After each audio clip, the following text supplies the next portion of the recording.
उत्तर प्रदेश के deputy CM Keshav Prasad Maurya Delhi से लखनऊ तक 3 दिन में 3 मुलाकात की, उसको लेकर के अब चर्चा हो रही है। आखिर इस मुलाकात की वजह क्या थी, इस मुलाकात के दौरान बातें क्या हुई, क्या 3 मुलाकात में कोई ऐसी रणनीति बनी कि बीजेपी का जो प्रदेश अध्यक्ष यूपी में आना है उसको लेकर के बातचीत हुई। अब छोलिया हो या लोबिया, सफेद चने या काले चने, सब कुछ मजेदार बने। या यूपी सरकार में जो कैबिनेट में या और बहुत सारी चीजों को लेकर के जो फेरबदल होने उसको लेकर के चर्चा हुई, इसको लेकर के लगातार चर्चा हो रही है। आखिर उत्तर प्रदेश में होने वाला क्या है।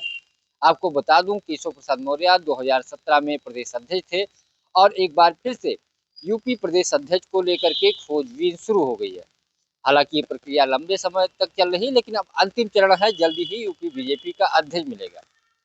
केशव प्रसाद मौर्य पहली जो मुलाकात हुई, इन 3 मुलाकातों में वो देश के गृह मंत्री और बीजेपी के पूर्व राष्ट्रीय अध्यक्ष अमित शाह के साथ मुलाकात हुई। उसके बाद उन्होंने एक्स पे पोस्ट करते हुए लिखा कि 27 का जो रिजल्ट था वो 17 का जो रिजल्ट था वो 27 में दोहराया जाएगा। एक तरीके से उन्होंने 27 की रिजल्ट, चूंकि बीजेपी की 2017 में विधानसभा में बम्पर जीत हुई थी, उसके बाद 22 में जो चुनाव हुआ उसमें एक तरीके से कहा जाए तो बीजेपी का ग्राफ गिरा और लोकसभा चुनाव 24 में भी बीजेपी का यूपी में ग्राफ गिरा। लेकिन केशव बार बार इस बात का क्यों जिक्र कर रहे हैं, वो बताने की कोशिश कर रहे हैं कि जब मैं प्रदेश अध्यक्ष था तो बीजेपी बेहतर प्रदर्शन की थी। अब चेहरा कौन होगा, रणनीति क्या होगी, इसको लेकर के तरह तरह की चर्चाएं हो रही है। उसके बाद उन्होंने देश के रक्षा मंत्री राजनाथ सिंह से मुलाकात की और उसके बाद लखनऊ आए।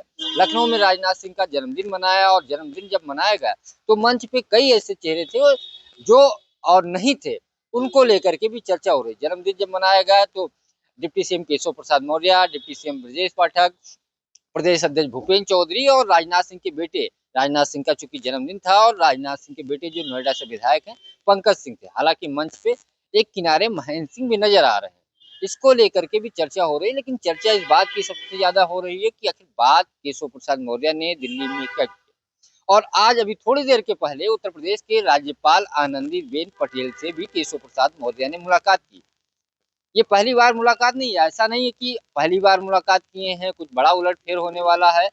कई बार ऐसी मुलाकातें हुई, लेकिन इस दौरान जब वो दिल्ली में दो बीजेपी के बड़े नेताओं से मुलाकात करके बाद लखनऊ आए तो राज्यपाल से मुलाकात की, तो चर्चा एक तरीके से स्वाभाविक है कि यूपी में होने वाला क्या है। क्योंकि यूपी में बीजेपी का प्रदेश अध्यक्ष नया बनने वाला है, उस किस कास्ट का होगा, किस क्षेत्र का होगा और बीजेपी का कौन चेहरा होगा, इसको लेकर चर्चा चल रही है। लंबे समय तक ये भी चर्चा चल रही है कि उत्तर प्रदेश बीजेपी में जो कैबिनेट है, जो बीजेपी की सरकार है, उसमें फेरबदल होने हैं। कई सारे जो चेहरे हैं वो कैबिनेट से आउट होंगे, कई सारे चेहरे इन होंगे, कई सारे लोगों जो मंत्री हैं उनके विभागों में फेरबदल किया जाएगा। क्योंकि 24 का जो लोकसभा चुनाव का रिजल्ट आया था उससे बीजेपी उत्तर प्रदेश को लेकर के परेशान थी और लगातार बैठकों का दौर लखनऊ से लेकर दिल्ली तक चला।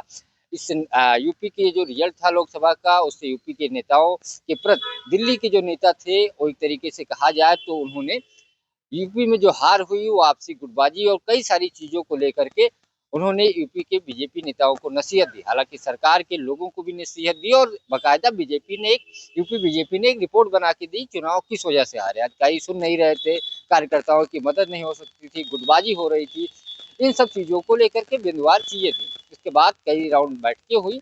अब यूपी का बीजेपी का प्रदेश अध्यक्ष भी तय होना है, बीजेपी का राष्ट्रीय अध्यक्ष भी तय होना है। इसके साथ साथ यूपी सरकार में भी फेरबदल होने हैं। इसको लेकर के लगातार चर्चाएं होने वाली है कि यूपी में आखिर क्या हो रहा है और केशव प्रसाद मौर्य की मुलाकात इसी से जोड़कर देखा जा रहा है। अब सब कुछ दिल्ली ही तय करेगा। हालांकि इस मुलाकात में क्या बात हुई ये तो केशव प्रसाद मौर्य और जिनसे मुलाकात हुई वही बता सकते हैं। लेकिन इस वक्त बड़ी चर्चा है कि यूपी में फेरबदल होने हैं संगठन से लेकर सरकार में। अब वो किस स्तर के होंगे ये आने वाले दिनों में चीजें स्पष्ट होंगी, लेकिन एक तरीके से चर्चाओं को फिर से बल मिला है और जल्दी ही यूपी का बीजेपी अध्यक्ष भी तय होगा और आने वाले दिनों में सरकार में भी कैबिनेट में या जैसे भी जो कुछ बदलाव होने हो आने वाले दिनों में आपको देखने को मिलेंगे। लगता है इसी संबंध में मुलाकात हुई, लेकिन इस मुलाकात को लेकर के यूपी के सियासत में बड़ी चर्चा तेज हो गई है। पंकज चतुर्वेदी, TV9 लखनऊ। ये है सीक्रेट रेसिपी MDH का जीरा सिर्फ जलजीरा मसाला।